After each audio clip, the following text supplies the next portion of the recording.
Bhutale Shrimate Bhakti Vedanta Swaminiti Namine Namaste Saraswati Deve Gauravani Pracharine Nirvisesha Shunyavadi Paschatya Deshatarine Jaya Sri Krishna Chaitanya Prabhu Nityananda Shri Advaita Gadadhara Shri Vasadi Gaura Bhakta Vrinda Hare Krishna Krishna Krishna Hare Hare Hare Rama Rama Rama Hare Hare Shri Shri Radha Vrindavan Chandrodaya ki jai, Shri Shri Nitai Gauranga ki jai, Srila Prabhupada ki jai, Nitai Gaura Premanande, Nityananda Prabhu ki jai.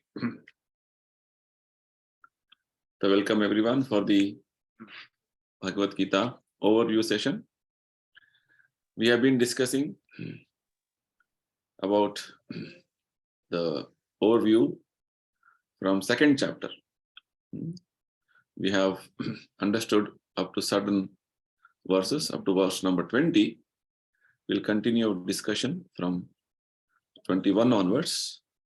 We will see how many verses we can cover in next 1 hour's time. So before we begin, let's take a quick recap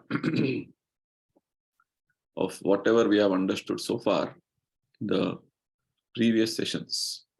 But it will help us to move forward because we are trying to get an overview of the topic. So today I will try to cover at least 10 verses, next 10 verses, that is 21 to 30. All these discussions we are having by the inspiration of His Divine Grace Prabhupada, who is the mercy manifestation of Nityananda Prabhu, and who has so nicely giving us this wonderful transcendental knowledge for our spiritual progress. We owe a great sense of gratitude to Prabhupada.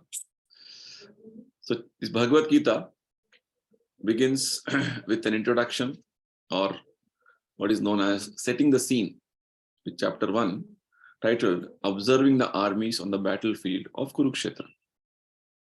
In the first chapter, more or less, it is like introduction to the rest of the whole text, wherein we see the observations made by 4 different personalities. Observation made by Dhritarashtra, who is sitting in the palace of Hastinapura. Basically, he is very anxious to know what is going on in the battlefield, and he is inquiring from his secretary. That's how Bhagavad Gita begins. And Sanjaya immediately describes that his son, Dhritarashtra's son, Duryodhana, who is very politically minded, he is not getting into any negotiations, rather he's very bravely moving forward to fight. And meanwhile, he's having consultations with his various other military commanders, and he's getting ready for fighting. That's what Sanjaya informs. This basically motivates Dhritarashtra that yes, my son is ready to fight. And after telling this much, Sanjaya, who is also an observer, he says, I'm seeing some specific indications of victory on the side of the Pandavas, because Krishna himself is there on the Pandava side. And so many other wonderful indications which clearly show that Krishna, wherever Krishna is there, wherever his devotees are there, there is no defeat for them. And the last observer is Arjuna, who is actually the hero of this whole Bhagavad Gita in one sense. So he is taking the role, or playing the role of an ordinary person like any of us, and becoming overwhelmed with compassion and overwhelmed with so many emotions. And, he's trying to present himself as an ordinary person, becoming afflicted by family relations with so many, loss of family members, and like this gives reasoning to Krishna that I cannot fight, I should not fight. So this was the setting. In fact, based on this, when you have this first chapter very clear, our understanding of the rest of the Bhagavad Gita will become very, very good. Otherwise, we'll be struggling to understand why Krishna said this, why Arjuna asked this. Okay, so understanding chapter 1 is very important.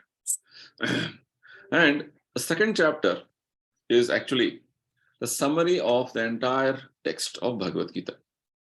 Whatever Krishna wants to speak in the rest of the other 16 chapters, Krishna has spoken here in a concise way. Which means all the topics which Krishna is going to elaborate further later is described in this chapter 2. This chapter 2 can be broadly divided into 5 sections. First, we see the conversation between Krishna and Arjuna continuing. Then, Krishna instructing Arjuna about the basics of who you are. I am a soul. I am not this body. And based on that, some other important understanding which can be termed as Jnana Yoga or Sankhya Yoga. Analysis of what I am actually. Next, if I am a soul and if I am entangled in this body, what I should be doing? That is called Karma Yoga. And further, the highest type of understanding and the activity which we are supposed to be doing is called Buddhi Yoga, which is again elaborated by Krishna in the 4th section. And towards the last section of this chapter, we will see how practically we can act on the platform of Buddhi Yoga or the Bhakti Yoga, Krishna consciousness platform. So this is what second chapter is going to describe.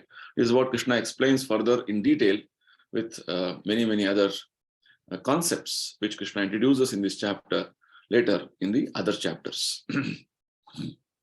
Now, beginning with the conversation of Krishna and Arjuna, as soon as Krishna saw that Arjuna is completely morose and sitting on the chariot, crying, keeping his arrows and bow aside, Krishna, his friend, was very surprised because he is driving his chariot.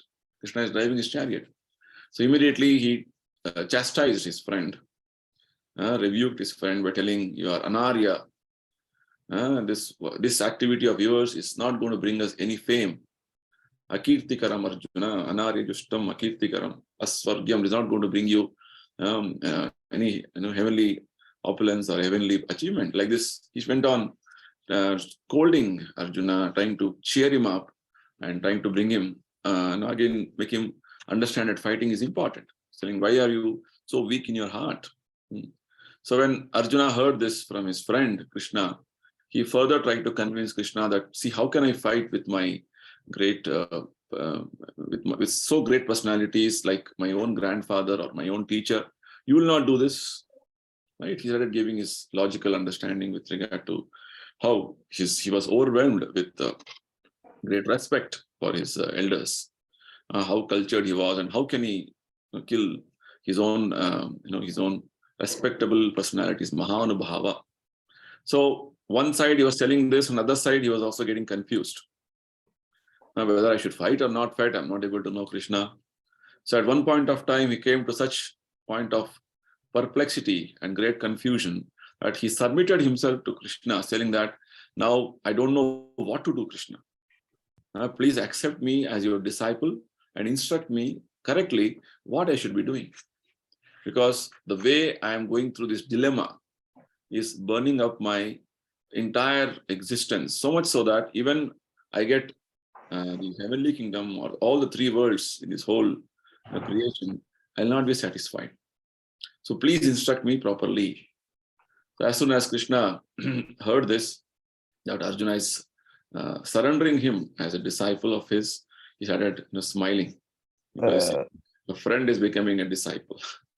Okay, that was his thinking. And now the actual instruction of Bhagavad Gita begins from verse number 11, wherein Krishna starts instructing about what he has to understand about the soul and the super soul, right? So we have heard Krishna explaining about the eternality of the soul. We have heard about Krishna explaining about how the soul is transmigrating from one body to another. And Krishna also, in different ways, was trying to explain the permanency of the soul, the eternal existence of the soul, And in different ways, Krishna is trying to convince Arjuna that soul is eternal, soul is ever existing, soul is undying, soul is primeval. So like this, many things Krishna explained to Arjuna. Now we'll continue our discussions with regard to what Krishna explains further to Arjuna. Verse number 21. So in this verse, Krishna says to Arjuna, I'll not get into the verse, you can read the verse later. Krishna says, O Partha, how can a person who knows that the soul is indestructible, eternal, unborn, and immutable kill anyone or cause anyone to kill? So basically, Arjuna was confused with regard to whether, by my killing all my relatives and all my so many great personalities on the other side, I'll be incurring great sin. There's a big calamity going to happen. So Krishna is trying to give a logic here. He's telling that, actually, I've so far explained to you that the soul is indestructible, soul is eternal, soul is unborn, soul is immutable, right? So now, how can you think that no, we can kill a soul? Because just before this verse, Krishna explained, na jayate na mriyate. Soul, there is no birth, there is no death.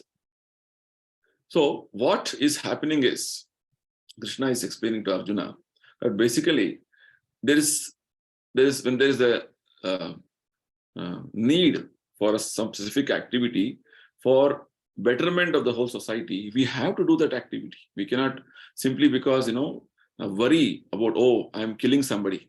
Just like Prabhupada gives example in this particular verse about a surgical operation.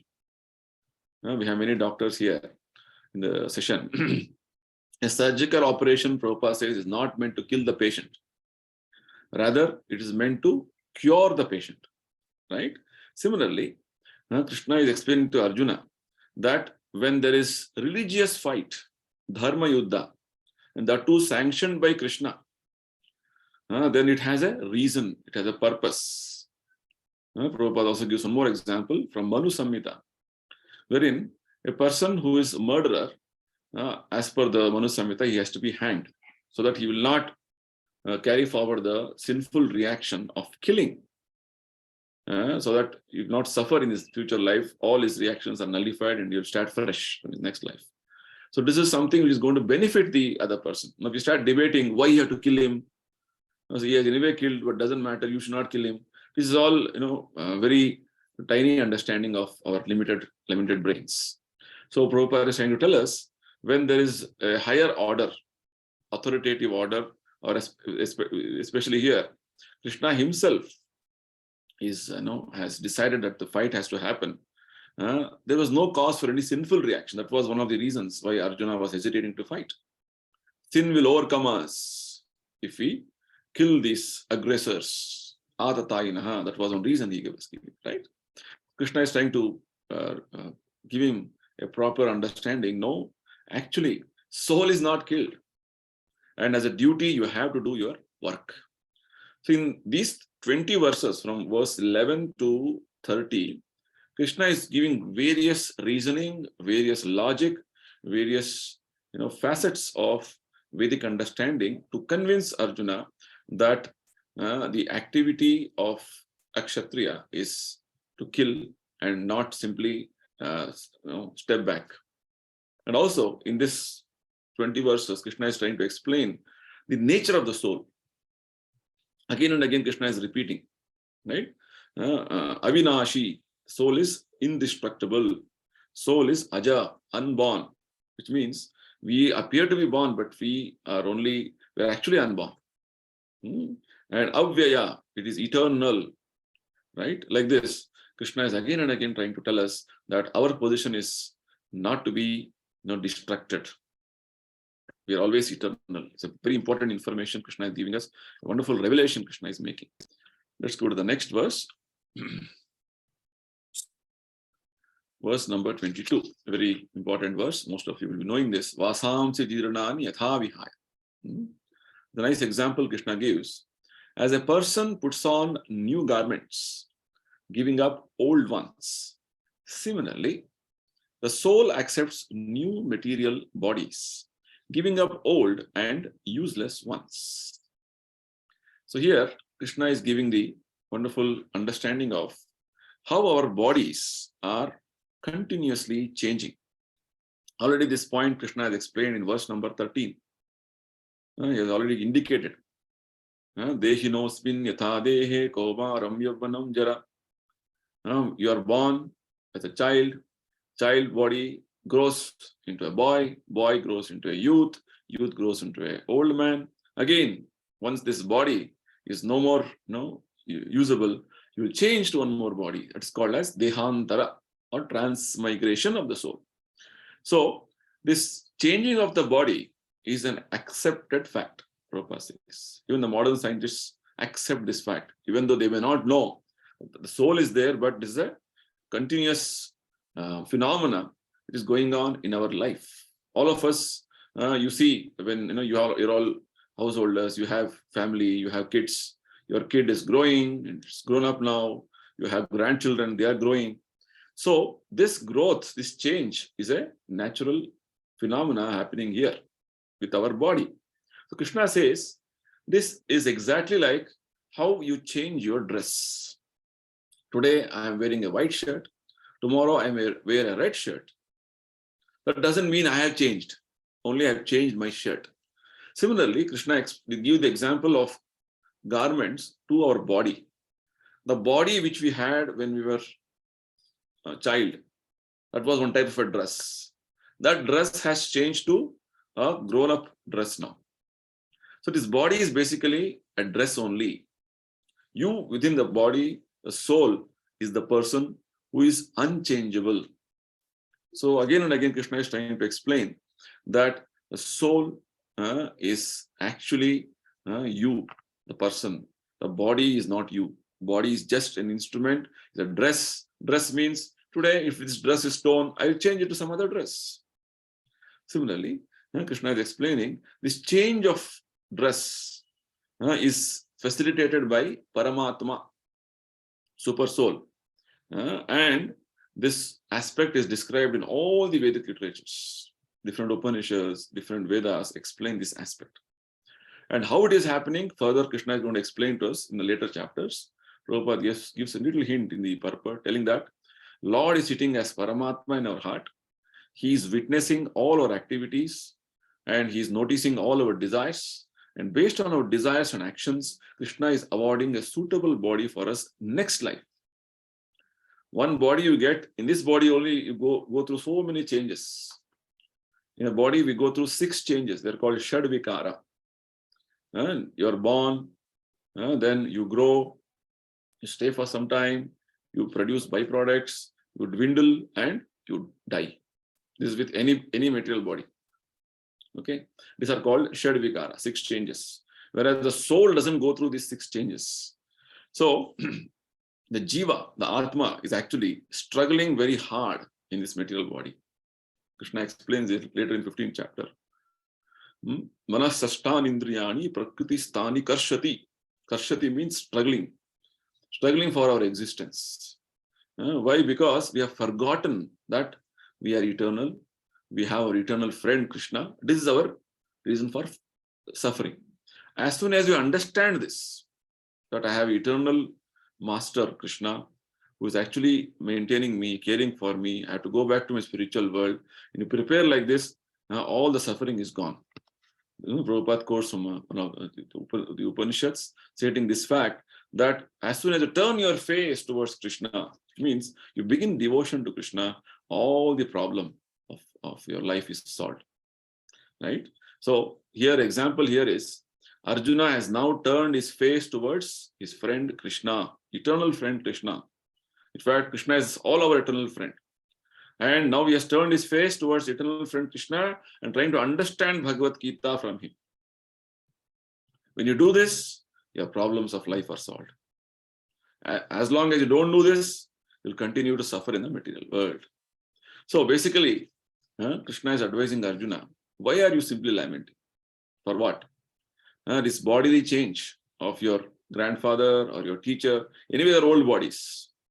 They have to anyway change. If they get a better body, why you have to worry? Why you have to simply lament? So in that way, Krishna is trying to address Arjuna's lamentation also here, that there is no reason for you to lament, Arjuna. So in different ways, Krishna is trying to explain to Arjuna about the permanency of the soul and the impermanency of the body. Let's move to the next verse. Verse number 23. This is also the famous verse. Most of you would have heard this. Nainam chindanti shastrani nainam dahati pavakaha na chainam kledayanti apo na shoshayati maruta. So in this verse, Krishna is trying to explain the soul's nature. How soul is not affected by any of the material elements. Krishna gives very nicely says, the soul can never be cut to pieces by any weapon, nor burned by fire, nor moistened by water, nor withered by the wind. Earth, water, fire, air, ether. They're all 5 elements, Panchabhuta. So these elements are all what this whole material world is made up of. Permutation, combination of. So fire is an element, right? And right now, presently, whatever weapons we have, even the most advanced weapons called nuclear weapons, they're all fiery weapons. Whereas in the Vedic times, there were weapons made out of water. There were weapons made out of air. Right? So like this, there were many, many weapons made out of different elements. A nice instance in the Bhagavata, wherein there was one fight between Krishna and Lord Shiva. Okay. Krishna and Shiva were fighting. Why? Because one Asura by name Banasura, who was a devotee of Lord Shiva, he was very badly defeated. And Lord Shiva had vowed that he is going to save his devotee, Banasura. So when Banasura was in danger, Shiva himself came in the front, started fighting with Krishna. So when both of them were fighting, Lord Shiva released one weapon by name Shivajvara, intense heat. So much intense heat. Actually, Shiva is known for what? For Vinasha, annihilation, Pralaya. So when Pralaya happens, the temperature of this earth increases so much. It is said that one sun during summer is so hot. If there are 12 suns together, what happened? Everything will burn away. So like that, intense heat was coming out of this weapon by name Shivajvara. So much intense heat that it can burn everything in the whole universe. So Narayana, Krishna, he released one weapon by name Narayanajvara, which is intense cold. Okay. So this intense cold weapon immediately counteracted heat. Any heat is there, cold comes. Right? You have seen during Deepavali, if that pataki cracker is not having proper dryness, what happens? Puss, it will not burn only. So like that, this cold, it neutralized the heat from Shivajvara. Finally, Shiva had to surrender to Krishna. So there is a story in Bhagavata. Nicely it's mentioned in the Bhagavata 10th canto. So like this, there are weapons made of different elements. Okay, whereas in the modern day understanding, we only know weapons made of fire. Right? Big missiles or nuclear weapons or gun or atom bomb, that bomb, this bomb, everything only fire.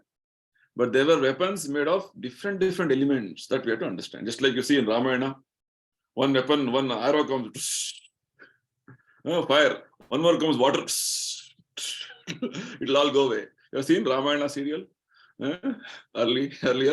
That's how it was. They're all not fictitious. They're all facts. Fighting used to happen like that.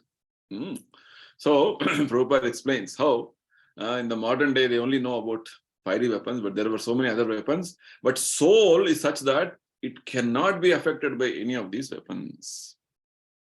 Right? You may have many very high level machines, cutting machines. Right now they have Prabhupada says, modernized slaughterhouses they have, where they can cut any tough meat, right? Any animal's meat they can cut. Then you get soul also. No, you cannot get the soul. That's the point. So, what Prabhupada is trying to tell us here is that the soul is anti-matter. Soul is not matter. You may cut anything from your body, but the soul you cannot cut. Right? There's a nice instance Prabhupada gives about Socrates. Socrates is a Greek philosopher. Prabhupada often quotes this incident. So Socrates, during his times, he propagated that the soul is eternal, our body is temporary. But that time, the Greek philosophers, the Greek type of understanding was, we are not soul, we are the body. So this understanding of Socrates was something very revolutionary, right? So they tried to, imprison him, put him in jail. So he had a telling, first of all, you capture me, then you kill me or punish me. Basically, he wanted to tell, you cannot capture me, you may capture my body. What is the use? Right? Similarly, Jesus Christ also, when he was being crucified, what he was telling? He told, my Lord, these foolish people don't know what they're doing. Please forgive them. Because soul is never dying. And you know the whole story of resurrection, how he appeared. Actually, that time when he was crucified, he came to India. He spent 12 years in Jagannath Puri. There's mentioned in many scriptures. Prabhupada says that. So like this, everything is all connected. Jesus Christ, everybody are all connected with our philosophy, with our understanding. They're all, finally they're all messengers of God, representatives of God. They have a mission to come. So like this, Krishna is telling us here that soul is not something matter which can be destroyed. Indirectly, Krishna is telling to Arjuna, your weapons, any type of weapon cannot kill any of your relatives. Why are you worried? Right? Don't worry. So be happy and do your yuddha, fighting. Okay. So similarly, Krishna continues his understanding with regard to similar lines in the next verse, verse number 24. The individual soul is unbreakable, insoluble, and can be neither burned nor dried. The same understanding of what he said in verse 23. He is everlasting, all-pervading, unchangeable, immovable, and eternally the same. Looks like Krishna is repeating again and again. Why this repetition is happening, Prabhupada explains in the next verse. But let us understand this repetition again and again so that we understand things very clearly. So Krishna is repeating again that it cannot be broken. No weapon can break it. It cannot be diluted with any water, or it doesn't mix with water. Just like you put sugar or salt in water, it will melt. Not like that. Or sometimes people think, let us burn him with acid. वो तो melt हो जाएगा. कुछ नहीं होता है. ठीक है. So soul cannot be damaged or rather hampered. That is the point, right? It cannot be burned. It cannot be dried. It cannot be it cannot be broken. It cannot be mixed up. No, moistened. Nothing. He is everlasting. Nitya, Sarvagata. One more point Krishna says is Sarvagata means he is all pervading. All pervading meaning I can go anywhere in this whole creation, Krishna's creation. Any planet, any universe. I can go to spiritual world also. You heard of Narada Muni, right? Narada Muni is called eternal spaceman because he travels all over the whole creation of Krishna. Material world, spiritual world, no restriction. In our case, if you have to go from here to some other country, where is your visa? Where is your passport? Correct, no, Deepak ji? If you have to come to Bahrain, I have to have visa. Otherwise, I'll be stopped from your country. Yes. Yes. Sushila ji knows better. He's traveling to US and Dubai and all. So difficult. Getting visa also is so difficult. Over and above that, after that. So again, in our India, at least 10 times they check before you board the flight. After it has been checked from security, there are 10 more people standing after that. So much checking. So this is the way it is here. Whereas Narada Muni, he can go anywhere. That is what soul is. Sarvagata means all pervading. We can go anywhere all over the God's creation. But right now, why you are not going? Or why you are not able to go? Because you are conditioned in this body. You are imprisoned. This body is the prison, is the jail for you. You're imprisoned now. This body you cannot go. You can go in spiritual body. We have a spiritual body. That body is right now covered. So basically, Prabhupada want to tell us there are spirit souls everywhere. It's like they say, when you sterilize, doctors have this equipment for sterilization, right? Sterilization means all the microbes, germs are killed. Maybe some microbe germs leave their body when it is too hot, but some microbe germs or some entities or some souls who can stay in fire, they will stay even after that fire. Just like in sun planet, there are many living entities. We'll see in 4th chapter, Krishna says, I instructed Bhagavad Gita first to sun god. Sun god means he's there in sun planet alone? No. He has many praja. Surya Lok Praja means there are so many entities in Surya Loka. That's one planet, fiery planet. They're all having fiery body. Just like the living entities here on this earth have a watery body in the water. Fish, right? They have watery body. They can be very happily, they can stay in water. You and I go into water, how much long will stay? 1 minute, 2 minutes after that you have to come out, right? Whereas fish can stay, it has made like that. So in sun planet, there are living entities who can stay because they have a fiery body, because the body can be made of any of these 5 elements or a combination of these 5 elements. In our case, it's a combination of all these elements, right? Whereas in sun planet, the body is prominently fire, like that. So Sarvagata means living entities are everywhere and they are all over the creation. This is what Krishna is telling. So Krishna is giving us wonderful, knowledge about who we are. We are so powerful. As spirit soul, small atom, we are so powerful. We can go anywhere.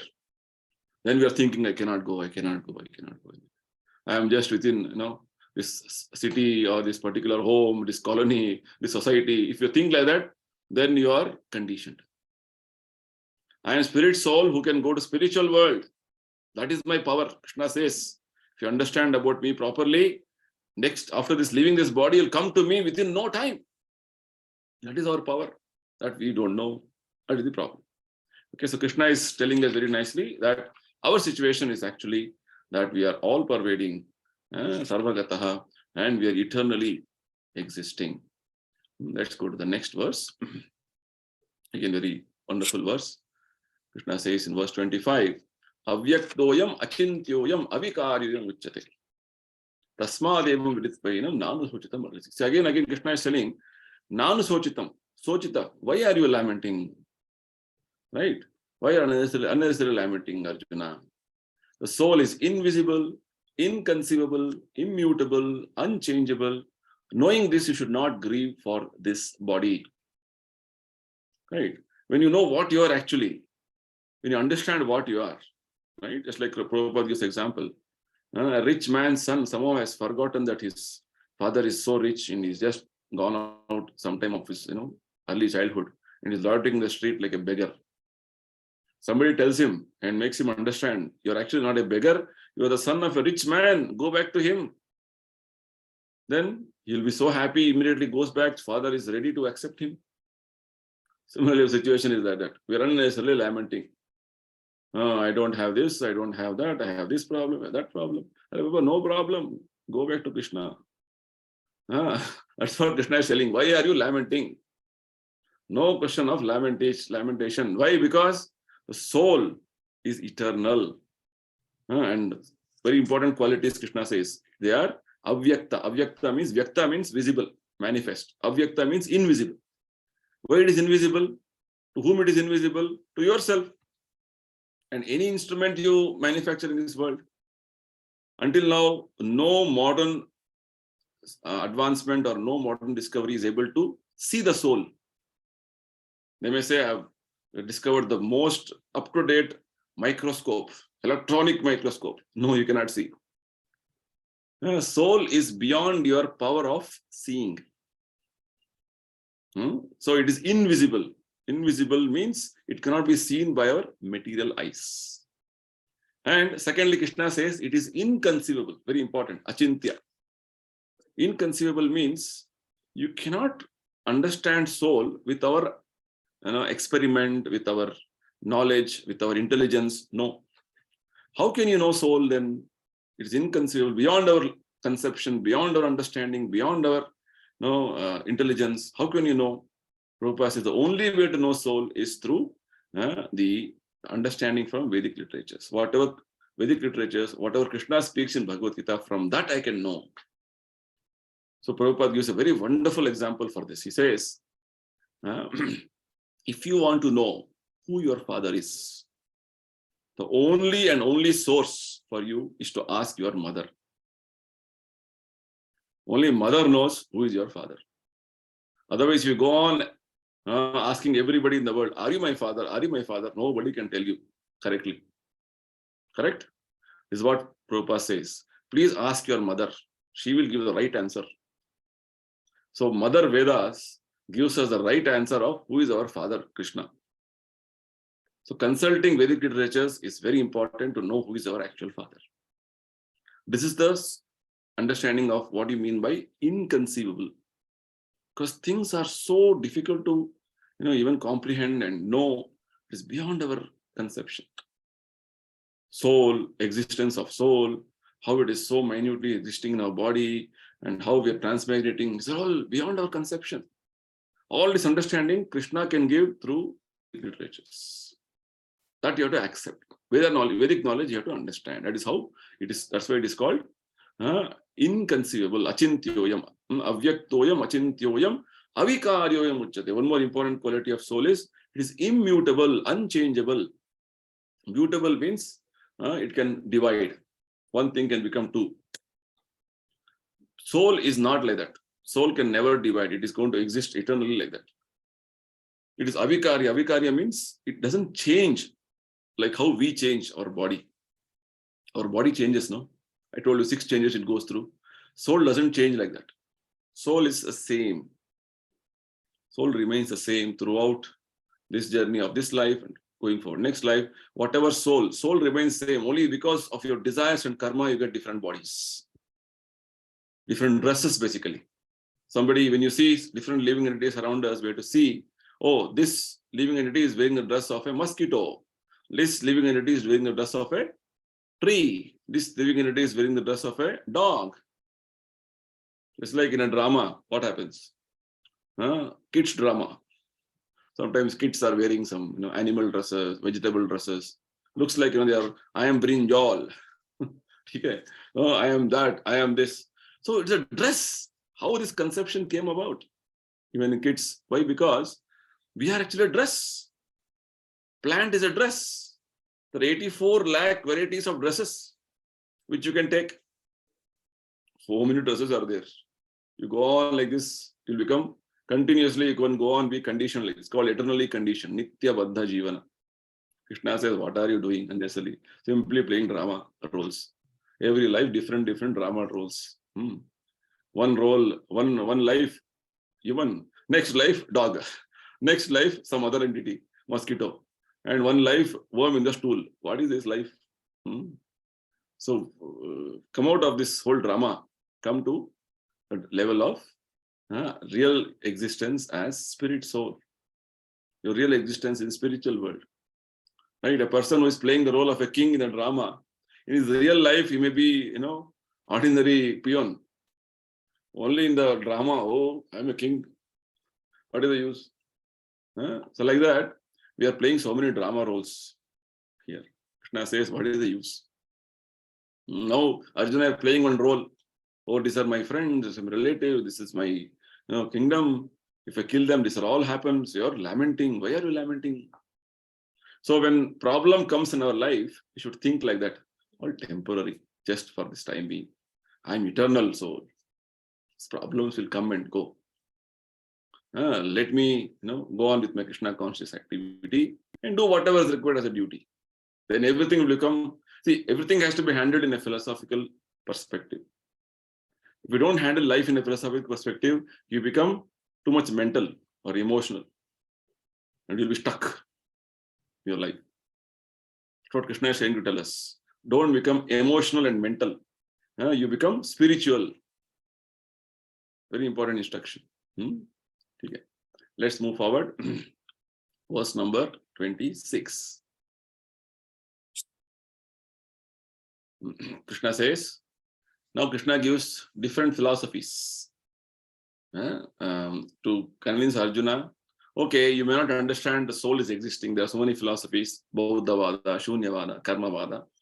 But even from that point of view also, what I am telling is correct. So here in verse number 26, Krishna speaks about what is known as Nastikavada or Bauddhavada.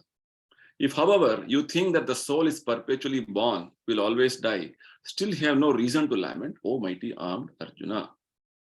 So here, you may wonder, Buddha or Bauddha philosophy came 2000 years ago, but Bhagavad Gita was spoken 5000 years ago. How did Krishna speak about Bauddhavada? So, Prabhupada explains that when Bhagavad Gita was spoken, this philosophy of, similar to philosophy of Bauddhavada, known as Loka Etikas and Vaibhashikas was existing.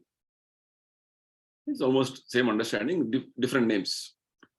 So they maintain the understanding that the life symptoms is because of the material combination, which means when the different permutation combination of the elements happen, then the life symptoms come. And they say life comes from matter. That is their philosophy. Okay, so this is called the science of anthropology. Prabhupada explains. Many terms Prabhupada explains in this purport. You should carefully read. Many terms, many vocabulary Prabhupada uses. You'll understand everything so well that you'll become master of all knowledge. Okay. So Prabhupada explains about the science of anthropology. His philosophy is that that you grow, or animals or living entities have come about with specific symptoms, with all combination of elements, material, physical elements at a certain stage of life. Life symptoms come, interaction of physical and chemical elements bring about life. This is called philosophy of anthropology. So what Krishna is telling Arjuna here is, even if you think you're a combination of physical and chemical elements, just a loss of certain chemicals and physical elements, what is the loss? It's like on your dining table, if you are sitting and suddenly salt falls down, a cup of salt you have kept, what will happen? You will start making it a big issue. The salt gir gaya, bas chalo, move forward. Or a glass of water falls down. You don't make it a big issue, right? So Krishna is telling, what is the problem? After all, body means chemicals, you're telling. Chemicals only disintegrate. No problem. Let us move forward. That's what Krishna is trying to tell us here. Because in wars and all, so many tons and tons of chemicals go as warfare. Chemicals are wasted in the terms of so many weapons and so many things. So Krishna is trying to convince Arjuna that why are you lamenting for these things? Why should you be afraid of killing your grandfather and teacher, right? So indirectly, Arjuna is being addressed sarcastically as Mahabahu also, right? Because he's trying to tell Arjuna that Arjuna belonged to Vedic culture actually, and he's supposed to follow Vedic principles. So all these other philosophies, what is the use for you? But even then, from that point of view also, what you're doing is wrong. That's what Krishna wants to point out Arjuna. So this is about something like Bauddha philosophy. Next, Krishna is going to speak about Karmavada in verse number 27. He says, Jatasya dhruvom mrityur dhruvam janma mritasya cha tasmad apariharyarthe natvam shochitam arhasi. For one who has taken his birth, death is certain. For one who is dead, birth is certain. Therefore, in the unavoidable discharge of your duty, why should you lament? You should not lament. Krishna is advising. So here again, Krishna is telling what is going on as a phenomenon in the material world, the cycle of birth and death, right? So the cycle of birth and death is anyway going to happen for us. So they are inevitable factors in human society in order to, see that our life goes on like this. So in these inevitable duties the inevitable aspects of your life, some things to keep law and order are required. Right? There's a police, there's violence, then police has to come in play in picture. Otherwise, law and order cannot be maintained. So indirectly, Krishna want to tell Arjuna, this battle of Kurukshetra is my desire, my will. Right? It's inevitable event. So you simply follow what I'm telling you. Right? So basically, Krishna is trying to tell Arjuna that you discharge your proper duty. Because even though you may not kill them now, but inevitable death will anyway overcome them at one point of time. Right? So you may think, oh, I'll not kill them, I'll go away and take sannyas. That is your understanding. But death will anyway come at one point of time.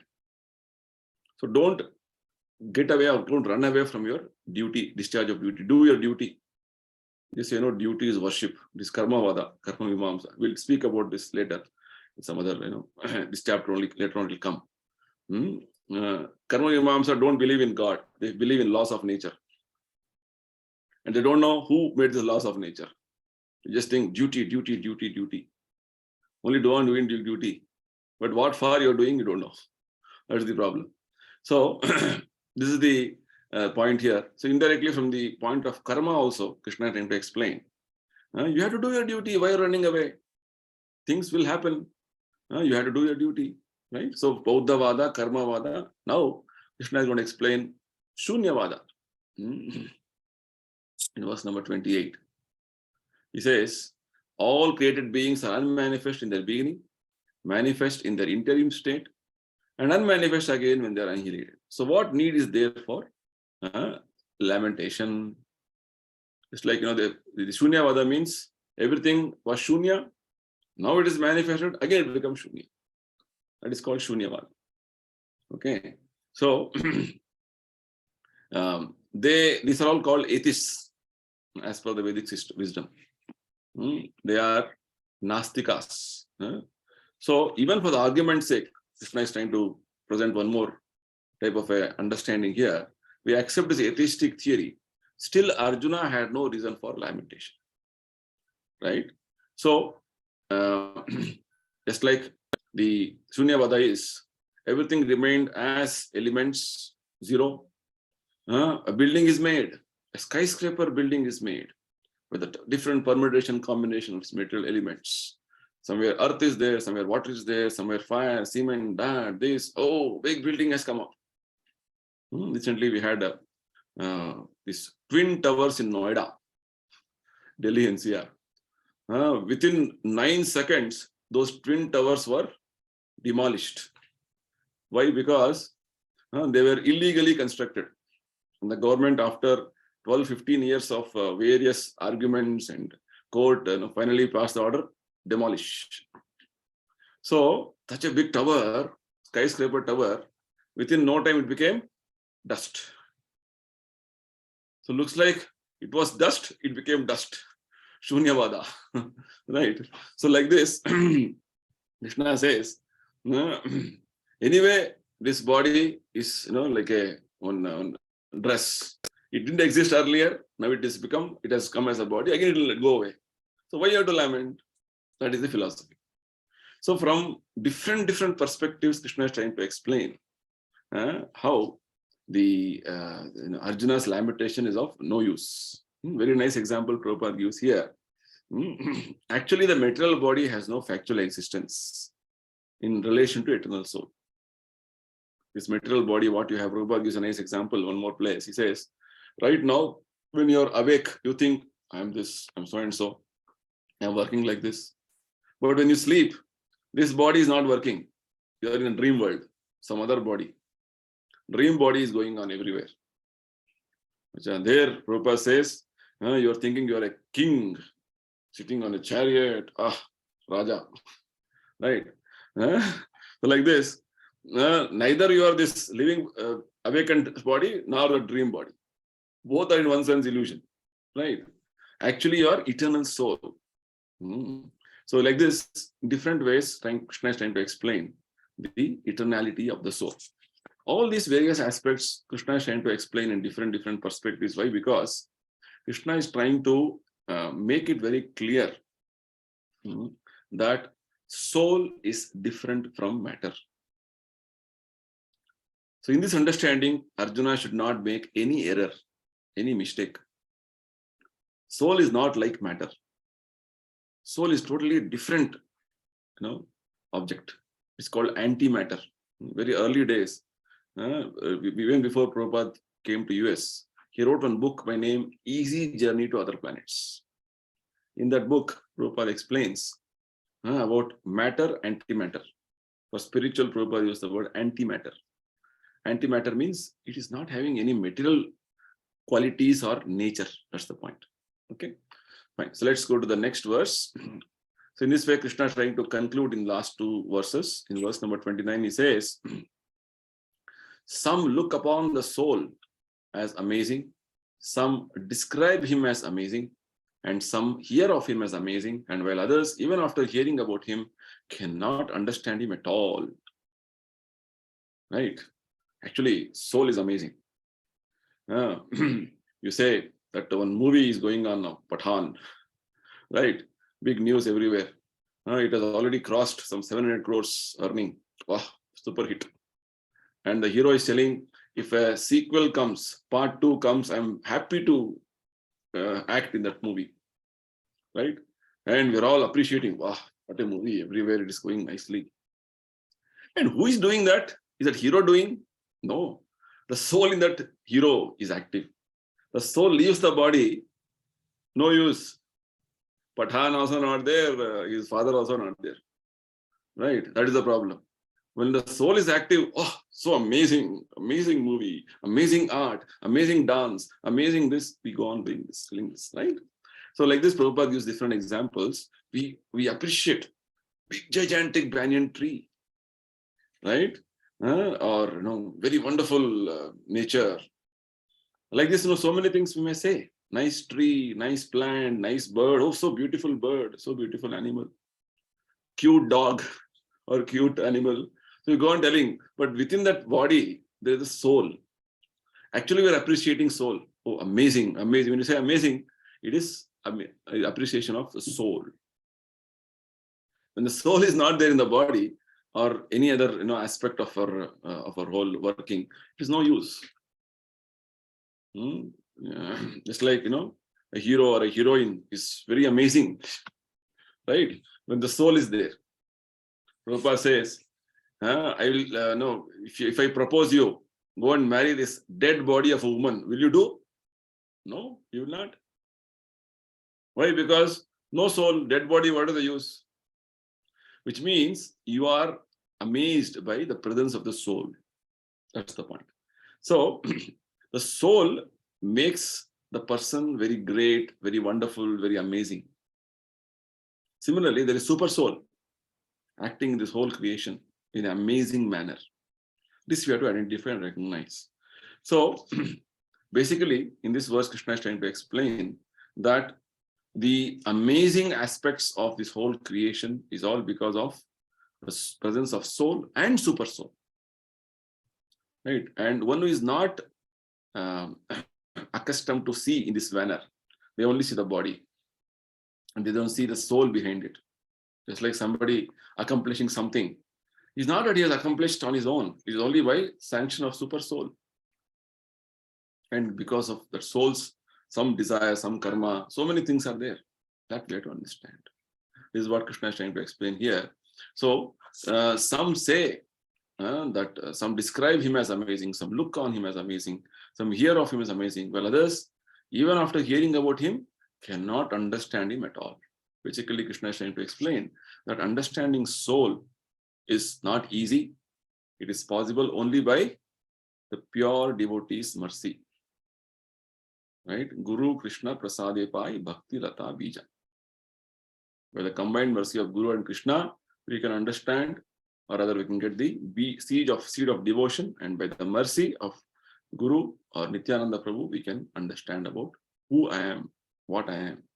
I am not this body and spirit soul. So Bhagavad Gita is meant to bring us to this platform of understanding about soul. When you understand about soul and super soul's functioning, then you see how amazed you are. Amazing means excited and thrilled to know about these things. People are excited and amazed to know about so many material phenomena. But behind material phenomena, there is spirit soul. That they do not know. That is the whole, understanding which Krishna is trying to give us. Because we have to see the soul and super soul as the immediate remote cause behind everything. That is lacking in the present day situation. They are only seeing the external things. They don't see what is driving it. Like, that's the point. Just like Prabhupada used to say, in my younger days, there was gramophone. Right? Earlier, you see the gramophone, big, like a cylinder it is, and then it's running with a disc. So Prabhupada used to say, when we were young, it used to give sound. Woo, woo, woo. It used to give music. Used to come. I was thinking somebody is sitting inside it and talking. Woo, woo. But we didn't know that it is working with some phenomena of gramophone. Likewise, because we were young, we didn't know the science behind it. Even to run that, a person has to touch it. Like this, Prabhupada goes on to explain. Small kids sometimes see the aeroplane and say, "Oh, so nice, it's flying now." But to fly that requires a pilot. And what is a pilot? Pilot is an Atma. So like that, Prabhupada says we have to see who is behind. Krishna says in Bhagavad Gita, I am behind everything. Maya Dhyakshena Prakriti Suyate Sacharacharam. Everything in the material nature is all running because of my superintendence. This has to be understood. So today's 30th verse is again conclusion of whatever Krishna has spoken in this last 19 verses from 11th to 29th. He says, O descendant of Bharata, he who dwells in this body can never be slain. Therefore, you should not grieve for any living being.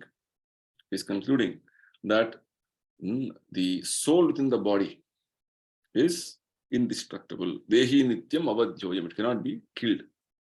Right?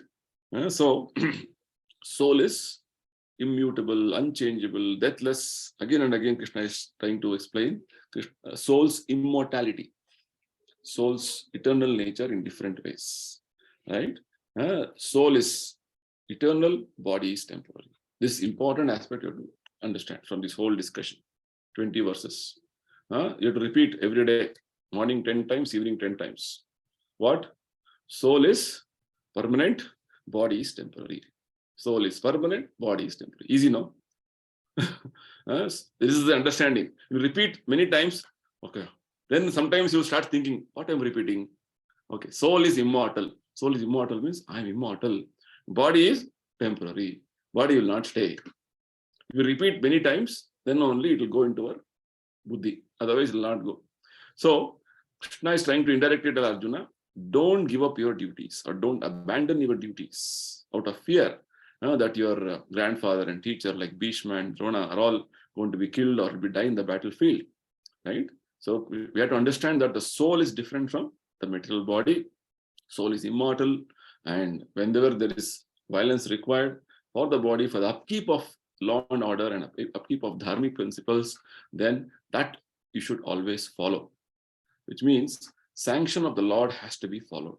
That's what Krishna is trying to tell us. Tasmat sarvani bhutani natvam sochitam arhasi. Right? Don't lament. Right? Just like the example which Prabhupada earlier gave. When there is an operation required for some serious ailment, it has to be done for cure of the patient. Similarly, when there is a requirement of violence sanctioned by the authority, it has to be executed for the betterment of the society. That was the whole understanding which Krishna is trying to give Arjuna in this section of 20 verses. So I'll conclude here. We'll continue our discussions in our next session. I'll open the forum for any questions, any discussions.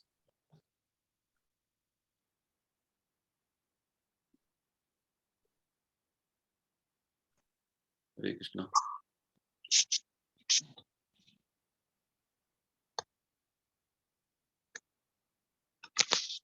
Okay. If you have any more questions. Prabhuji? Yes, yes. Okay, please go ahead. As you were talking, I was equating soul with life. Okay. But as you ended, then I realized life is impermanent, but soul is permanent. Life, Life eternal. is impermanent. Life is not impermanent. Let me correct your understanding. See, we have eternal life. Our conception that I am this body, and the bodily life is impermanent. Bodily life is impermanent. Okay. Bodily conception of life is impermanent. Understand. Yeah. Our spiritual life is eternal. See, you say Okay. soul has eternal life. What Yes, is I eternal life? understand. Life Right. means your life, your existence. Right. We have eternal life. We are looking for eternal life. But this body is a big obstruction for that. But what is a big obstruction? Body. Body is the obstruction. Okay. See, for example, husband, wife, children, all happily live forever. You see any movie, finally that is what story ending like that. They happily lived forever. How forever? How many years forever? The question mark. As long as one of the family members is not dead. Right? So basically, our life, a family life, for example, husband, wife, children, will be very happy as long as all the family members are alive. Alive in the sense they are in the body. Right. It means as soon as the soul leaves the body, there is disturbance in the family. The life of my spouse has ended. Life of my son has ended. His life in that body has ended. That's what Krishna is trying to tell us. But life as a soul is eternal life. He's going to continue his journey in some other body. If he is not liberated. If he is liberated, no more material body. Continue. Either he will go back to spiritual world and he will go back to his situation of eternal life. That is actually our situation. See, all of us, given a situation, given a chance, we want eternal life. That is our yearning. That is our hankering from inside. We don't want to die. We don't want to get diseased. We don't want to become old. Am I right? Right. Given a situation, if somebody says you will always remain young, wow, so nice. Our hair will never grow gray. Right? Wow, so nice. I will not get diseased. Oh, wonderful. I will not die. Wow. That's what I want. I will not want to die. Don't want to die. This situation is given to you. You welcome it, no? That's what is our situation as Atma. We are Satchidananda. Satchidananda means eternal, blissful life of full of knowledge. But our right now life is what? Asat, Achit, Nirananda, which means it is a temporary life full of miseries and full of ignorance. That's what our life is right now. We don't know what is going to happen next moment. Right? And life is filled with so many problems from beginning to end. And totally, we next moment, what is going to happen? What is going to come across in my life? I am totally unaware. This is what my life is. I'm powerless actually in one sense. Very vulnerable. This is a situation. So we have to come from this bodily conception of life and come to the eternal life. That's what Krishna is offering us. He's teaching us in Bhagavad Gita. As long as you're in the bodily conception of life, you'll be in miserable situation. Come out of this bodily conception of life, happily, blissfully, you can stay. So you'll not worry about death. Death can come now also, no problem. Let it come. I am ready. Because my life is eternal actually. I am eternal. My life is eternal. This death is only, Prabhupada says, is one blow now to change my body. And it will come. Most welcome. Right?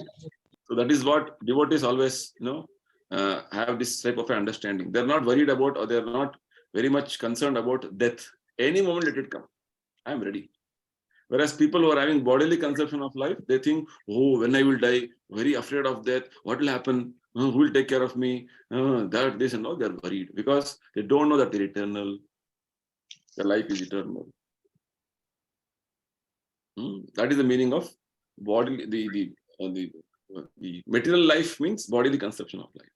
Spiritual life is eternal life, wherein you're least bothered about your bodily existence. You're worried about eternality.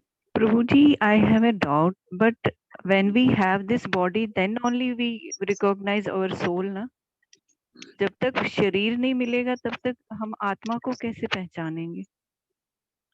आज शरीर मिलता है तभी तो आत्मा को पहचानते हैं. Okay, understand. You got your point. Basically, you're telling because you got the body, they're able to understand about the soul.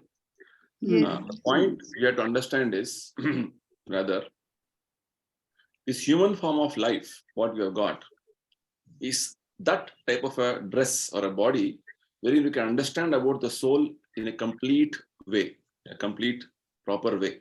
Because intelligence is fully advanced, intelligence is fully developed. Any other body, even though body is there, they cannot understand soul. Or even human beings who live a life like animals, they also cannot understand. You agree or not? You got my point? With this body only we understand soul. With this body only we understand, is an instrument only. See, if you say, only with the car only I can go from point A to point B. Agreed? Yes. Car is one instrument only. But there is a bicycle also. There is a some other instrument also to go. The aeroplane also. Right? There are different ways and means to go. But if you just understand this is the only way, yes, in this material body, yes, with regard to human form, this is the best vehicle what we have. Best. Yes. Best vehicle. Okay. If you misuse it, it is again because this human body is made according to almost like how we have a body in the spiritual world. That's the point. Okay. So basically, Krishna, the form of Krishna, human-like. Actually, we are all made as the image of Krishna. Because this is the most, perfect, say, evolution. In this form, you can understand about Krishna. Yes, body is a yantra, but if you don't use the yantra properly, it's not going to help you anyway. Yantra has to be used with yantra can be moved and used only with your desire. Yes, desire should be limited. Yes. The desire is what? The desire again should be in line with what Krishna wants us to do. Prabhupada wants us to do. Okay, so body is given to everybody. Prabhupada says even the dogs, cats, animals, insects, everybody is given a body. But to understand about Krishna, to understand about spiritual subject matter, only human form can understand. Human form also can understand only when the human form decides to do this with good association by the mercy of a pure devotee. That's what we are trying to understand in verse number 29. Some see the soul as amazing, some look upon him as amazing, some hear him as amazing. All this is amazing, but you cannot understand what is soul unless you get the mercy of a pure devotee. Right. So my point is, yes, without this body you cannot work. It's a good instrument which you have got. So you should thank Krishna. He has given such a wonderful instrument to you. Use the instrument in a proper way. If you misuse the instrument, then what is the use? Like a very, Prabhupada says, a very high position is given to one person, a high officer, high-ranked officer. He's supposed to act with responsibility. If he acts with irresponsibility, what happens? His position is degraded. Similarly, you have got a human form. Oh, very good body. But if you misuse this human form of life for animalistic propensities of eating, sleeping, mating, defending, then you will degrade to lower life forms. That is the point. Okay. So we have to understand that this is not this is a very, body is required. But body has to be used in a proper way. Yes. Yeah, the instrument has to be used in a proper way, the way Krishna wants it. The whole Geeta is to give us direction with regard to how to use the body. Okay. I hope I'm clear. How to give the body is required, yes. But mostly what happens in human form of life, we are seeing people are not using the body for the purpose it is intended to. Just like mobile is supposed to used as an instrument for communication. If the mobile is used as a hammer to break some groundnuts, that is the purpose. Hey, Baba, hammer you'll get in 50 rupees in the market. Why you have to spend 10,000 rupees? That is the point. So we're using our human body like a hammer. What is the use? So use human body like a human for what it is meant for. Human form is meant to understand Bhagavad Gita, follow Bhagavad Gita principles, and go back to spiritual world. That is what the human body is meant for. That's why it is said, Durlabham Manusham Jarma. If you don't use it for that purpose, then it is useless. I hope I have communicated the point. Okay, fine. So we'll close now and continue our discussions in the next week. Thank you, Prabhuji. Hare Krishna. Hare Krishna. We have read up to now 76 verses.